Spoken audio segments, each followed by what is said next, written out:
Administração Trump apoia cripto. Declaração Imperdível. O Vice-Presidente JD Vance partilha insights sobre o futuro do Bitcoin na América na Conferência Bitcoin 2025. Thank you all. Well, first of all, I want to thank, please, thank you guys. Take your seats. And, the Secret Service is a little bit nervous because I told them these Bitcoin guys really like guns.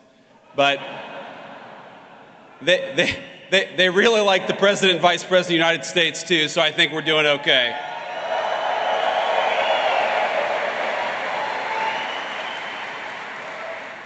So I first have to thank David Bailey, grateful for everything that you've done for the Bitcoin community. Thanks in particular for what you did for me and the President, helping us get from candidacy to the White House, because we've done, I think, a lot of good in the past 120 days, and I don't think we could have done it without David's support. I want to also thank the Winklevoss brothers, Tyler and Cameron. These guys are out here somewhere. Who, I got to say, Tyler and Cameron, I think really helped break the dam in Silicon Valley, because if you remember, you go back to June or July of last year, it feels like forever ago. It's not even a year ago, where Silicon Valley, people would whisper in private that they were going to support Donald Trump for president. They would talk about the fact the Democrats had gone too crazy. We had to get Gary Gensler the hell out of there, but they weren't quite willing to say, at least not publicly, that they were going to take the big step and support Donald J. Trump. And Cameron and Tyler Winklevoss, I think they were some of the first big names in Silicon Valley to take that step, and a whole host of people followed them. So Cameron and Tyler, thank you for that.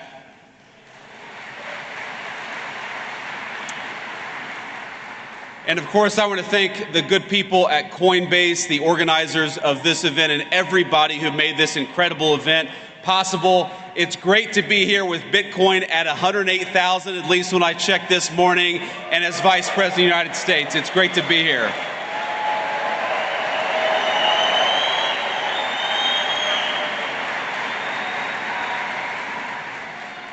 Now, you guys know I get to meet a lot of exciting people in my job, but it's been quite a while since I've been to a conference with this level of energy.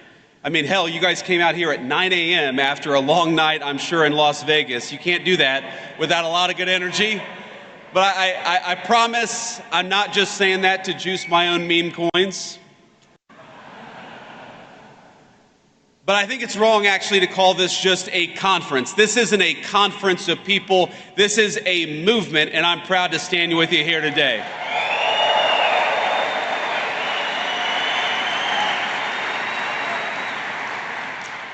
And I think this conference, this movement of people, is where the future of cryptocurrency in this great country gets decided.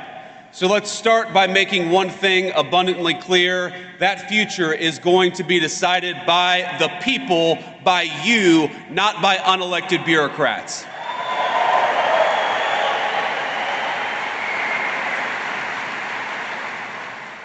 Now, as you all probably know, you've got a star-studded lineup here today, including several of my colleagues in the Trump administration. David, Bo, Hester, I know you're all out there. It's great to be among so many friends and allies. So I want to speak for just a few minutes about a few things, and I want to talk a little bit about what we've done in the Trump administration. I want to give you a rundown of what this administration is doing on digital assets policy. But I also want to talk about some of the principles that help guide us as we develop this policy. But before that, I want to speak about why I'm personally optimistic about crypto and what it means for the American people. Now, people ask me why I tend to be bullish on the future of innovation in this country.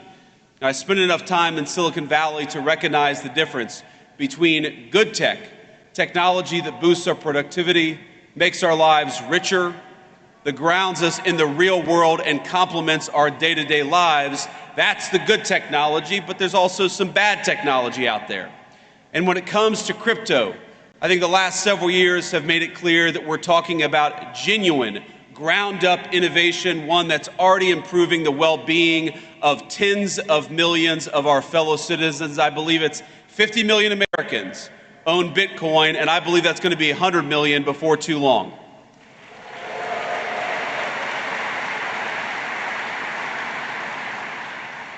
But it's not just about Bitcoin and about the value that's been generated, the wealth that's been generated by so many millions of our fellow citizens. Through decentralized finance, crypto has transformed how Americans transact with one another. It's expanded access to banking for many who may not otherwise have had it. And every single day, I feel like I see some groundbreaking new use of blockchain tech, whether it's in supply chain management, whether it's in hospitals, or whether it's in changing how we track and store patients' private health records. But for each of these new forward-looking applications, I also feel like there's an incredibly conservative element to crypto technology, and that's as a hedge. Crypto is a hedge against bad policymaking from Washington, no matter what party's in control. It's a hedge against skyrocketing inflation, which has eroded the savings rate of Americans over the last 4 years. And as you all know well, it's a hedge against a private sector that's increasingly willing to discriminate against consumers on the basis of their basic beliefs, including their politics.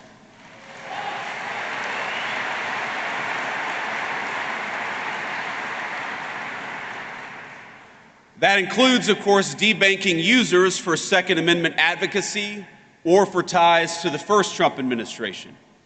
In Canada, the government did the same to kill those big truck driver protests in 2022.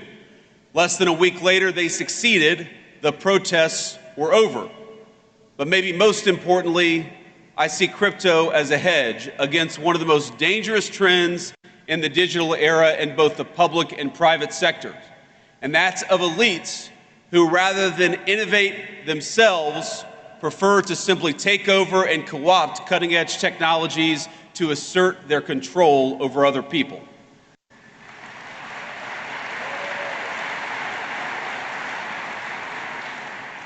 And I know we believe this in this room. That's not Bitcoin. It'll never be Bitcoin, and you guys are going to make sure that happens.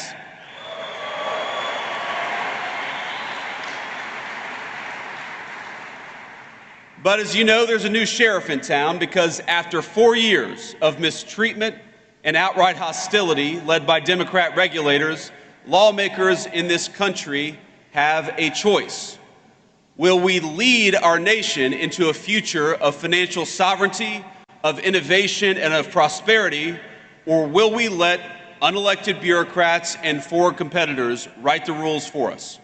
And I'm here today to say loud and clear, with President Trump, crypto finally has a champion and an ally in the White House.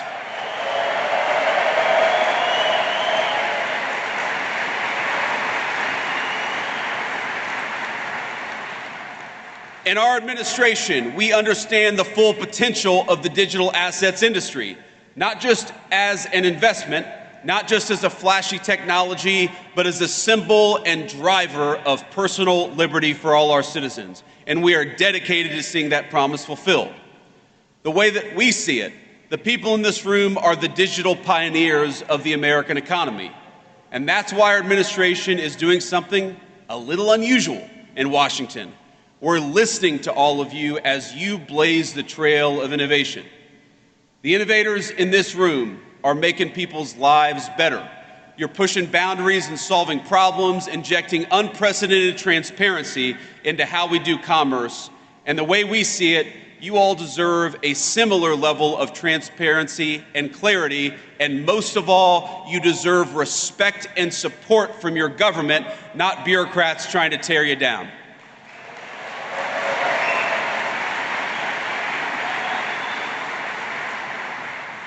Now that means a few substantive concrete steps, and of course the first and most important of those steps is straightforward. We've got to clean up the wreckage that the last administration left us, and since day one that is exactly what we've been trying to do.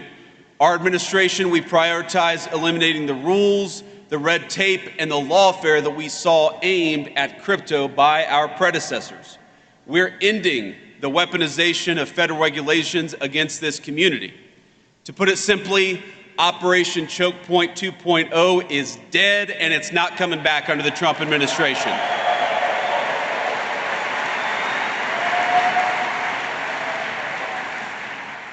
And by the way, it's crazy that was ever even controversial, the idea of using the regulatory power of the government to crush an industry and to crush people who espoused a view that you didn't like. It's crazy, but let my words today serve as Operation Choke Point.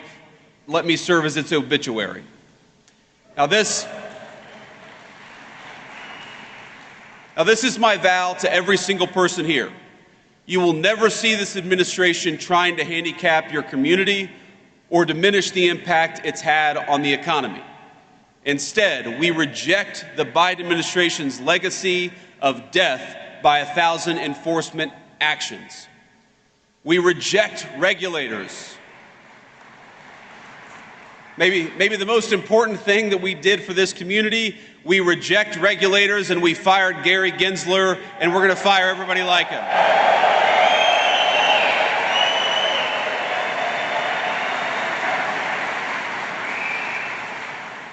And we know that people like Gary Gensler, the game that they played is that under the pretense of consumer protection, they attacked every single effort to democratize our financial markets, and that is over. America. I grew up in a working class family. I believe that America is a place where anyone should be able to make a fortune, no matter where you grew up, what degree you may or may not have. And in recent years, I'm hard-pressed to think of a better place to do so than right here in the digital assets industry. Now, our second substantive step is we're trying to create a clear, pro-growth legal framework for stablecoins in this country. And I know we've got some solid allies in Congress. Is Cynthia Loomis out there today, or did she already go home? Well, you know, I was supposed to have dinner last night with Cynthia Loomis. We had a little event yesterday. And I looked around, I said, where the hell is Cynthia Loomis? And somebody said, well, she's got a dinner she had to go to. And I said, I'm the vice president. Unless she's having dinner with the president, Cynthia does not have an excuse to skip this event. But we love Cynthia, and I know that she's one of the great advocates for your industry in the United States Congress.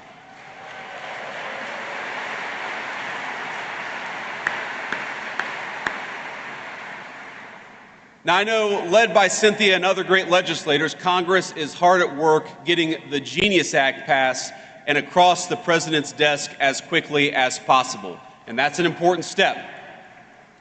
It's with good reason, because regulatory uncertainty in this country has pushed way too much stablecoin activity overseas over the last few years.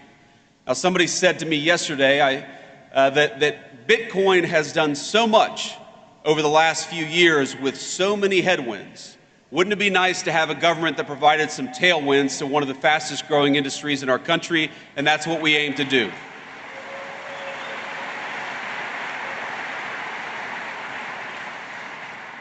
And once the Genius Act is enacted, it's poised to vastly expand the use of stablecoins as a digital payment system for millions of our fellow Americans. It'll also protect coin holders and inject further transparency into the market. And let me be emphatic on one other point. In this administration, we do not think that stablecoins threaten the integrity of the United States dollar. Quite the opposite.